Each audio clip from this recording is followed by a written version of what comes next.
When we last paid a visit to Daniels Manufacturing Corporation, workers were hesitant to talk about this letter dropped in their pay envelopes from company president George Daniels. It reads, "If Trump and the Republicans win, DMC will hopefully be able to continue operating more or less as it has been operating lately. However, if Biden and the Democrats win, DMC could be forced to begin permanent layoffs beginning in late 2020 and or early 2021.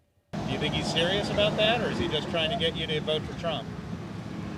I don't know. He may see this, you know.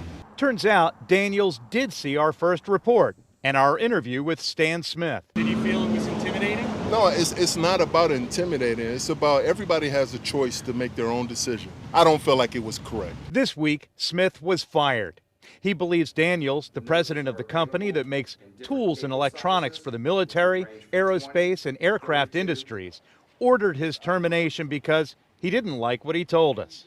I talked with George Daniels by phone, and he told me that he's been sending the same kind of letter for years and years, and that he has a duty to inform his employees of the possible job consequences of a presidential election outcome. Smith has now hired an attorney who is preparing a lawsuit. Richard Sellers says, "We believe that the evidence here is very clear that DMC's intent was to influence its employees to vote for one candidate over another to preserve their jobs. We are confident that this employer not only violated federal and state law, but also illegally terminated our client. Federal election law prohibits intimidation of voters. Penalties include fines and jail time." This isn't about revenge for who wins the election. Elaine Parker is with the Job Creators Network, a conservative business group that supports President Trump and is defending Daniels. Employers have the right to educate their employees about the negative impact of policy, and we believe that they have the obligation to do so. To keep its 170 employees on the payroll, Daniels applied for PPP or Paycheck Protection Program money intended to help businesses through the economic downturn during this pandemic. According to federal records, Daniels Manufacturing may have received up to $2.5 million.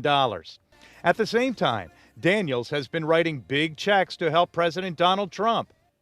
A WESH 2 News review of campaign records reveals donations of at least $614,000 to the Trump campaign, its PACs, and other Republicans this election cycle.